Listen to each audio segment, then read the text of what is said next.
Hi, and welcome to another SecretEntourage.com video. Today we have the pleasure of speaking with Gabe Zichermann, the founder of the Gamification Revolution and author of that self-titled book. So welcome, Gabe. Thanks for being on with us today. Oh, thanks for having me. So this gamification, there's a few things I want to talk about today. And one of the things, I watched your G Summit kind of speech, and I really believed in one thing you said in there, which is what I want to kind of base today's conversation around, is you said fun is the future. And I agree fully with that. So can you tell us a little bit about what you meant by that? Sure. I mean, I think, in the biggest of terms, when you walk around every day interacting with all the different businesses you're interacting with, swiping your card to buy something, in the shop, on the subway, driving your car, going to the gas station, there's not a lot of fun in our interactions. There's a lot of things that are really optimized. They're fast. They're utilitarian. Man, in the future, everyone tells us we won't even have to pull our cards out. We'll just be able to pay by waving our phone near the checkout. But the truth is that in the future, all of these things become, and in fact, even in the present, all these things become sort of gray background noise. And what people are really looking for is they're looking for something fun. They're looking for something engaging. They're looking for something that talks to them emotionally, that gets them kind of excited. And products, services, and ideas that speak to people through that prism, things that make people excited to be engaged with the product or service, are the ones that are going to stand out from the crowd. People are incredibly distracted, both employees and customers. There's a million things. They've got their smartphone in front of them, beeping at them every 2 seconds. They can change the channel on any interaction they want to. So what's going to get them to stick with your idea, product, service, or job for that matter? And that's using the concepts of gamification, which is what I talk about in the Gamification Revolution. So the gamification revolution came about a few years ago, and now you have kind of everyone working with you and giving you even how they've incorporated this in their business. Can you briefly describe a little bit about how you came up with the idea, or what was that aha moment that kind of triggered this for you? Well, in the big scheme of things, I've been in the video game business for 15 years because I played a lot of games when I was young and realized that I wanted to do that as a job. And I sold the company in 2005, successful kind of exit. And afterwards, I had a kind of crisis of conscience, as I describe it in general, which is I was sort of wondering, is this all there is? Or the only thing we're going to do with games just be entertainment? And, I think entertainment's really important. I believe it's meaningful, and it doesn't need another layer of meaning to be important. But I thought we could do more. And I realized that we were on a kind of collision course. We've got these generations of people brought up playing these games for entertainment, whose brains end up being rewired. And because of that rewiring, they look at lots of things that we think of as normal, like sitting in a lecture or watching a long form somebody talk. And they look at that and they go, I just can't stay focused. I've got to do something else. I have to be on my phone. I've got to be on my iPad. I've got to talk to people while I'm doing this, And as a result of that, I was like, we were on this collision course that's actually created by games. So it's the games that I've worked on my whole career that are creating the same problem kind of issue in the world. And so what I realized was the best way to sort of deal with that was to empower every other kind of organization, whether that's the educational system or for-profit companies, to use the techniques of games to be able to level the playing field. So this isn't about turning everything into a game, which is a ridiculous idea. We're not going to turn paying for your gas at a gas station into a game. That's not the idea. The idea is to take the best things from games that are engaging, that are fun, that are challenging, that are complex, and apply those to whatever the problem is that you're trying to face, whether that's with your children, your customers, or your employees, whatever the case may be. This problem will only intensify. And the one thing that I was totally right about, and I'm wrong about lots of stuff, but one thing I was really right about, even back in 2007 when I started to kind of mess around and build things that were using gamification concepts before the release of my first book, was that I really saw that there was going to be a day when people would start referring to this attention deficit issue as a crisis. That much was very clear to me. There was going to be a day when people would say, you know what, you're right, there's a crisis brewing, this is real, and I feel it every day. And, I think that day is here, and that's why the sort of stories in the gamification revolution of all these companies and organizations that have used these techniques successfully to change the game is so important, and why, its time is now.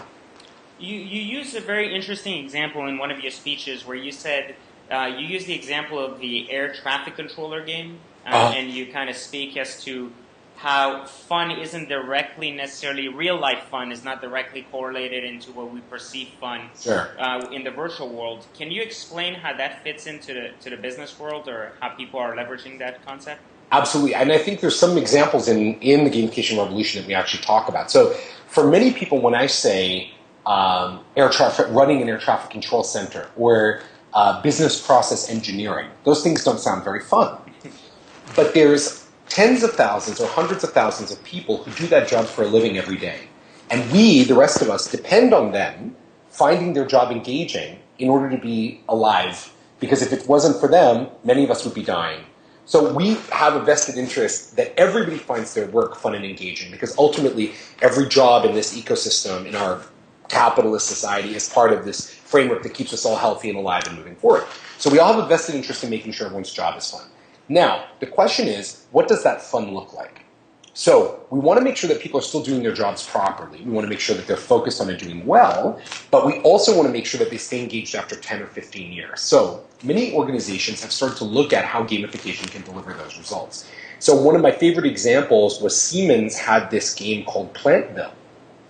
And Siemens, the big German engineering company, we talk about it in the book, Siemens has this game called Plantville, where you play a plant manager, so someone who runs a factory or a production facility or something like that, and you play around with it and you change the inputs and outputs and see how the factory's doing. And one of the interesting things about the game was that it turns out the majority of people playing it were people who actually ran factories for a living. So they would have this job during the daytime, they'd go in and run their factory or nuclear power facility, and at night they'd come home and take off their pants and change into underwear and play factory manager game all night long, which seems ridiculous until you start to realize that everybody's looking for that opportunity in their work where they can explore the boundaries of what they do for a living.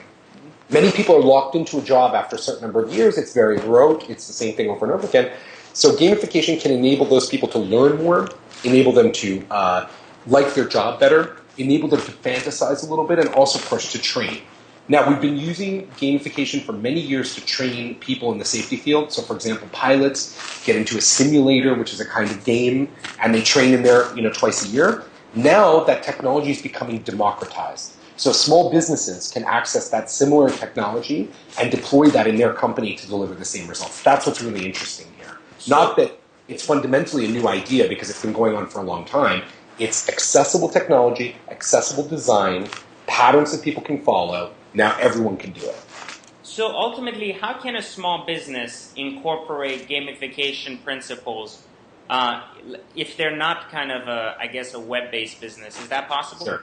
Of course, and there's lots of examples in the book. We talk about lots of brick and mortar companies using it. But by and large, gamification is used in one of two different ways. Most people, the first example they think of is using it for customer loyalty. So in place of a buy 10, get one free card, which is a very common idea in small business, or big promotions, you can deliver a customer loyalty program today that's as sophisticated as something like United Mileage Plus or Amex membership rewards to your customers, no matter how big or small your business is. But just to give you a sense of how big the transformation's been here, if you wanted to make a big loyalty program, like a large-scale loyalty program, less than 5 years ago, that would have cost you over $1 million a year. And that's why so few companies have a card you swipe when you go to the checkout and gives you points and you get to redeem those. Today, the cost of doing a big loyalty program at scale is below $100,000. Wow. This is because of gamification, because there are these companies that specialize in delivering gamified loyalty, and they're bringing the tools and techniques to the table so you can run a customer loyalty program at little to no cost. And by the way, there's also completely free options. Like if you're a restaurant, you can use a provider like Belly, for example, that will give you a customer loyalty card effectively for free. Right. And then on the other side, and this is one that's become very popular as well, is using gamification to engage employees. So many small businesses have frontline employees who serve customers. There's customer service people at the counter, working at a desk, on the phone, whatever. So those people also can leverage gamification in the form of these ready-to-go employee gamification systems like Work.com, which is an offering from Salesforce that is very low cost and can be configured easily using smartphones to allow employees to give each other feedback and for organizations to reward people. Here's the gotcha, and this is the really exciting part. So not only is the technology really cheap, and readily available, and you don't have to be a big nerd to use it. It's also all about giving people knowledge.